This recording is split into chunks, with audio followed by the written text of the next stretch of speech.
Hello friend, Madhya Pradesh police भर्ती परीक्षा 2022 के एसएसटी के 10 महत्वपूर्ण प्रश्नोत्तर के बारे में हम आज जानेंगे। पहला प्रश्न है, स्वतंत्रता के बाद भारत में देशी रियासतों की संख्या थी। इसमें हम ऑप्शनों को देखेंगे। सबसे पहला आता है 555, 556, 565 या 655।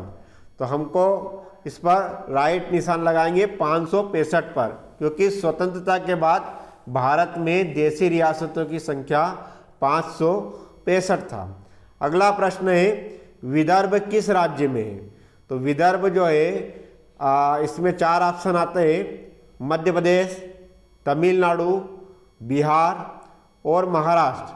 तो इसमें हमको मध्य प्रदेश पर राइट का निशान लगाना है, क्योंकि विदर्भ जो राज्य था मध्य प्रदेश का ही एक हिस्सा था। अगला क्वेश्चन की ओर हम बढ़ते हैं। इसमें आता है, सरदार वल्लभ भाई पटेल को किस नाम से जाना जाता है? पहला ऑप्शन है महात्मा, दूसरा है लौह पुरुष, तीसरा है कर्मवीर, चौथा है वीर पुरुष। तो हम सबको पता है सरदार वल्लभ भाई पटेल को लौह पुरुष के नाम से जाना जाता है, लेकिन बहुत सारे कन्फ्यूज़न हो जाते हैं और महात्मा या अन्य शब्द लिखाते हैं। लेकिन हमें याद रखना है कि सरदार वल्लभ भाई पटेल को लौह पुरुष के नाम से जाना जाता है, क्योंकि उनके निश्चय और दृढ़ता के कारण उन्हें लौह पुरुष के नाम से जाना गया है। इसी प्रकार से हम अगले प्रश्न की ओर आगे बढ़ेंगे। प्रश्न है, भारतीय जनसंघ पार्टी की स्थापना किसने की थी?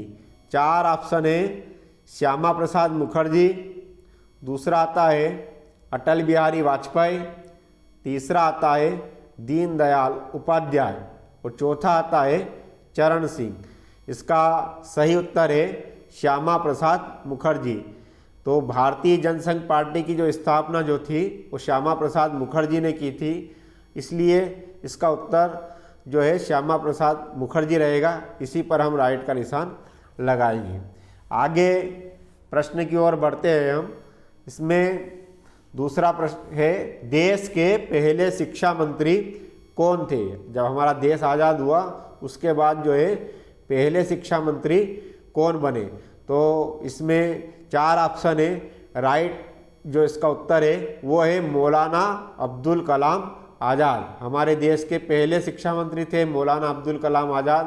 तो ये दोस्तों ये याद रखना है हमको कि हमारे देश के पहले शिक्षा मंत्री जो थे वो थे मौलाना अब्दुल कलाम आज़ाद। इसी प्रकार से अगला प्रश्न है, इसमें आता है, संपूर्ण क्रांति का नारा किसने दिया था? तो इसमें 4 ऑप्शन है, जयप्रकाश नारायण, दीनदयाल उपाध्याय, मोरारजी देसाई और जगजीवन राम। तो ये जो संपूर्ण क्रांति का नारा जो था ये जो था जयप्रकाश नारायण ने दिया था, जो तत्कालीन इंदिरा गांधी सरकार के खिलाफ क्रांति का जो संदेश जो दिया था तो वो जयप्रकाश नारायण, जिनको हम जेपी के नाम से भी जानते हैं।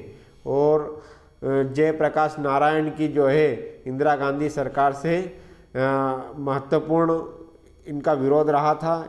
तो ये जो नारा जो है संपूर्ण क्रांति का जयप्रकाश नारायण ने दिया था, ये हमें याद रखना है। अगला प्रश्न है, लोकसभा में सदस्य संख्या है? पहला ऑप्शन है 545, 600, 572 या 540। तो इसका राइट आंसर है 545। लोकसभा में सदस्यों की संख्या 545 होती है।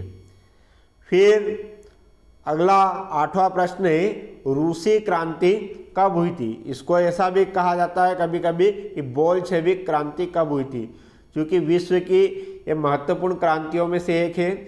इसलिए यह प्रश्न जो है बार बार कई कंपटीशन एग्जामों में आया है। तो इसके ऑप्शन है 1948, 1917, 1972 या 1858। तो इसका जो राइट आंसर है वो है 1917। रूसी क्रांति जो है 1917 में हुई थी, या अगर हमको आता है कि बोल्शेविक क्रांति कब हुई थी तो भी इसका उत्तर 1917 ही रहेगा। फिर अगला प्रश्न है, वर्तमान में मतदान का कौन सा तरीका प्रचलित है।